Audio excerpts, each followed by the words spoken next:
Hi everyone, and today we're going to be talking about Zaru Udon, which is a cold noodle dish from Japan. And this dish consists of three main components. So we'll speak about the history of each of these components and then go into the cooking process. So first we see our udon noodles that are boiled and then chilled. We have a dipping sauce made from dashi, mirin, soy, and sugar. And then we also have our tempura. Typically, tempura vegetables or shrimp, but in this case, I decided to make tempura shrimp. So let's get into the history behind it. So Zaru udon really took off during the Edo period of Japan. And I think a very important aspect of Zaru udon is the simplicity of the dish. So a lot of people consider Japanese food to be simple yet technical. And I think similar to sushi, Zaru udon symbolizes those aspects very well. So we see that while it's only three main components, each component takes a lot of time and effort to get there. Udon noodles are typically made out of just flour and water, typically have some salt in there as well. And they're different from the other common noodle of Japanese culture known as soba. And those are typically made with buckwheat flour instead of just traditional all purpose flour. Now, for some history about udon noodles, they originated in China and were brought over to Japan what's believed to be during the Nara or Heian periods. And the udon noodles really grew in popularity during the Edo period because, given its cheap ingredients, it was a working class or peasant food. And a lot of people also incorporated udon noodles into their life during special occasions like New Year's because they would make these noodles extra long to symbolize a prosperous and long life. Now, the working class aspect of this dish during the Edo period really helped the noodle and the dish as a whole grow because a lot of other Japanese dishes, like sushi, grew from the higher class down, but this one grew from the lower class up, so it was adopted at a much quicker rate.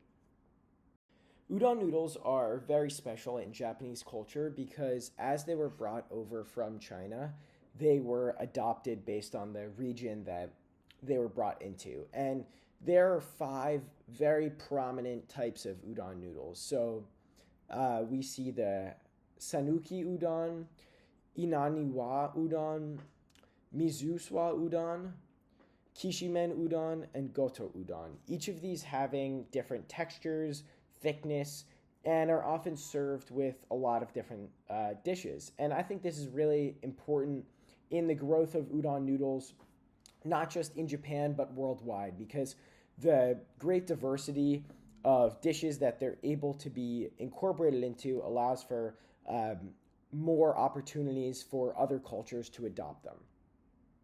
As we can see in this photo, another very important aspect of Zaru udon is that the noodles are served over a bamboo slate. And this bamboo sheet allows for the drainage of the noodles because since the noodles are cold, they're run under cold water. They're constantly dripping water, and the bamboo sheet allows for the water to drip through the noodles into a bowl below instead of having the water soaking through the noodles as you're eating it. Now that we've discussed the udon noodles, it's time to move on to our dipping sauce. So as I mentioned before, the dipping sauce has four main components: the dashi, soy, mirin, and sugar. So let's start by talking about dashi. Dashi is one of the foundational broths of Japanese cuisine, known specifically for its umami flavor. And dashi can be traced back over thousands of years through its evolution in Japan, unlike many of the components we see in Japanese food today. So we see in the 6th to 12th century that soup stocks started to develop, and this is just before the time of dashi during the Asuka and Heian periods. And we slowly, during the 12th to 16th century, see the birth of dashi. And this comes through the Kamakura period. And um, during this period, many chefs began using dried bonito flakes and kelp, which we see in common dashi today. And during the Edo period, when Zaru Udon really took off, we see the refinement of dashi as a whole because dashi was such an integral part of this dipping sauce in Zaru Udon. Many chefs began perfecting their craft of really understanding the proportions and timing of making a proper dashi. And an important thing when making stocks is to make sure you always simmer it because boiling a stock can draw out the impurities of whatever you're trying to draw the flavor from. And this practice really started during that period because all these dried kelps and bonito flakes had a lot of impurities in them, so simmering was a much more efficient way to have a clear dashi stock. Many people around the world, especially those who cook a lot, are familiar with the term umami, which is considered the fifth taste. And umami was actually discovered in Japan by a scientist of the name of Kikunai Ikeda in 1908. And he was a chemist in the Tokyo Imperial University. And he actually discovered this when analyzing dashi stock. And this was a very important scientific discovery, not just for Japan, but for the entire world. And this umami taste long went unappreciated until about 1980s, 1990s, when it started to become recognized worldwide. And we started to better understand the umami receptors in our taste buds. And now in today's world, umami is considered a crucial part of every dish. And we see other foods from cultures around the world exhibiting similar characteristics. Now that we've discussed the dashi component of our dipping sauce, we can switch gears to talk about soy sauce. And soy sauce has a very deep and rich history in all Asian cooking, specifically in Japan. But soy sauce originally came from China, dating back over 2,500 years ago. And soy sauce was only introduced to the Japanese monks, actually, in the 6th and 7th century. And after the monks introduced this soy sauce into Japanese culture, we saw a lot more Chinese influence through all Japanese dishes. We see many different types of soy sauce, some Japanese and some Chinese, in today's cooking. But Japanese soy sauce, the most common one we cook with today, known as Kyokuchi shoyu, was created in 1603 during the Edo period of Japan. And this is also when Zaru Udon took off, showing a convergence of all the different ingredients. And a lot of the other main Japanese soy sauces we see today are ushukushi, which is a lighter color but a lot saltier. We see tamari, which is very commonly used in gluten-free diets. We see sanshi komi, which is a twice brewed soy sauce, which is a lot deeper in color and has a lot more of those umami notes that we discussed with dashi. And then shiru, which is a very light soy sauce that's extremely subtle in flavor.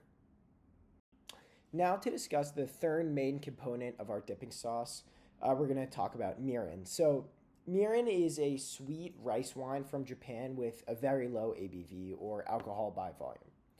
And mirin is made up of three main components: glutinous rice, koji, which is a fermentation starter made from mold, and sochu or sake, which is the alcohol base. And it has a very syrupy texture with rich umami sweet flavors. So now to focus on the origins of mirin, we begin in the Muromachi period, and this is the first known instance of mirin. And this was considered a luxury liqueur served with after dinner drinks. And during that time, it had a lot higher of an alcohol concentration. But slowly, we see during the Edo period that mirin began to enter the kitchen. And this happened because we see a bunch of different mirins start to develop. Now, there are some traditional with higher alcohol content served for the elitist, but the cheaper options have a lot more sweetness and significantly decreased amount of alcohol.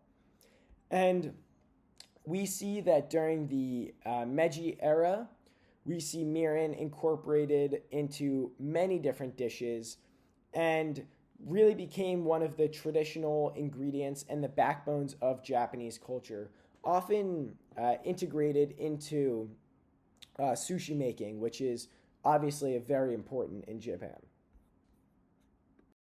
Now for the fourth and final component of our dipping sauce is sugar.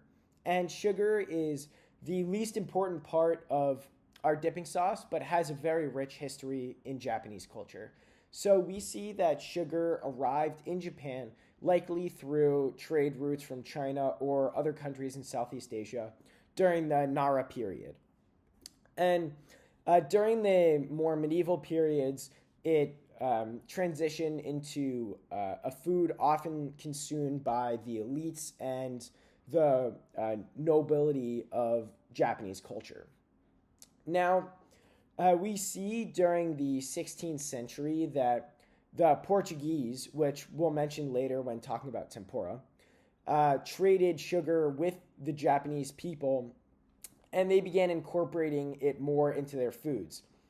Then, during the Edo period, starting in 1603, we see that sugar becomes a more domestic industry, and a boom in sugar production happens in Japan, leading to a drastic decrease in the amount of sugar that's consumed by the elites, and that transitions more into a lower class and working class type of ingredient.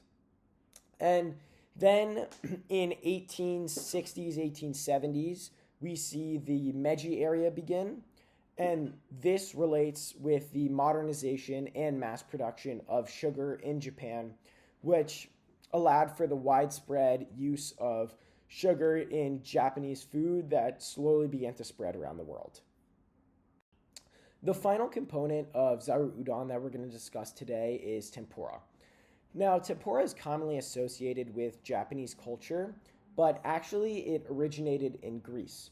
So we see that the Greek culture made a fried squid rings, which later was brought to Portugal through the European diaspora. And in the 1540s, when Portugal was exploring the world, they tried to go to China, but in 1543, they landed off the coast of Japan during the Japanese Civil War. And a very big part of the Portuguese culture at that time was a dish called peixinho da horta, which means little fish of the garden. And this dish was a green bean that was dipped into a batter and deep fried. And as this dish was brought over to Japan, it was quickly incorporated into Japanese culture. So originally, it started with the elitist class because cooking oil was a rare commodity. But during the Edo period, similar to when all other components of this dish began getting cheaper, we see that mass production of oils all across Japan and many food stalls started making tempura, as you can see in this picture here. So tempura slowly began being adopted into Japanese culture, and different aspects of tempura were highlighted throughout different regions. Some areas wanted a snow white tempura, others wanted a darker. And this really led to the evolution of tempura and fried foods as a whole around the country. Now that we've explored the history behind Zaru Udon, let's get into the kitchen and see how it's being made. For the first stage of making our Zaru Udon, we need to make our dipping sauce. And an integral part of that is dashi. So right here, I have a saucepan with about 4 cups of water in it. And I'm going to add a piece of kombu. And now we're going to let that steep in there for about 10 minutes. I'll see you when that's done. Now that we've steeped the kombu in our water, we're going to keep skimming the any residue that comes to the top. Put it in the sink. Once we're done with that process, we'll go ahead and remove the kombu from our dashi. Once the kombu is removed, we'll go ahead and add about 1 cup of bonito flakes into our dashi and bring back to a boil. Make sure you get all of them. And then we'll go ahead and give that a little stir. Once we add the bonito flakes, we'll bring it back up to that boil. And then once it's boiling, we'll reduce it down to simmer and let it steep for about half an hour. After the dashi has been cooking for 30 minutes, we're going to turn off the heat and let it stand for about 10 minutes. Now that the dashi has stood for about 10 minutes, we're going to strain it through a fine mesh sieve to get out the bonito flakes.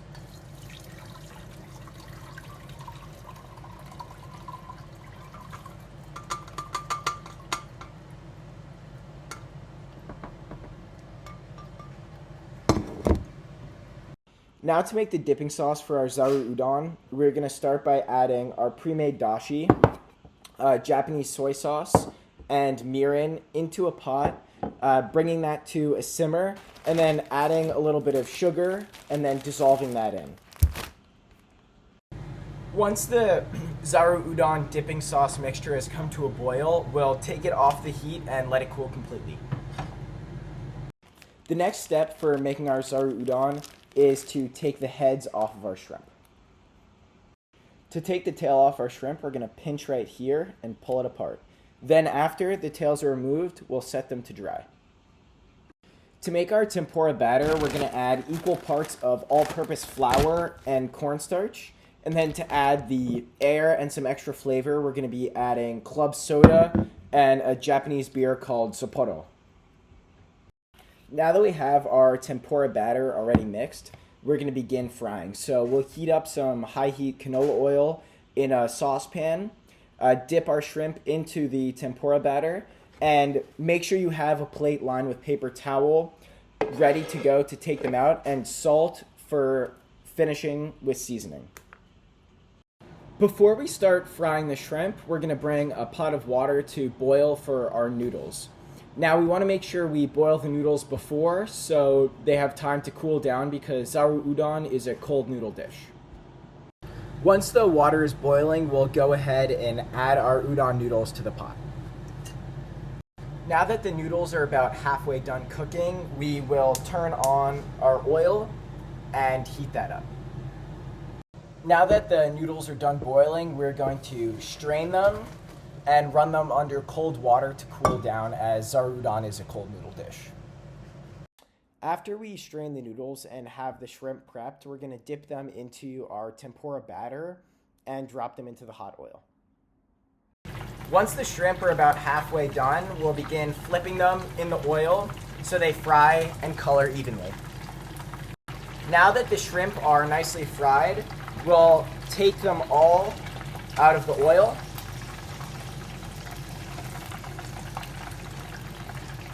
and sprinkle with a little bit of salt. Now that we are done frying all of the shrimp, we're going to take our cooled noodles, add them to our bowl, and also add our Zaru Udon dipping sauce into a separate bowl. Now to finish our Zaru Udon, we're going to add strips of nori on top of the noodles. And we're going to have some Sapporo beer with it. Kanpai.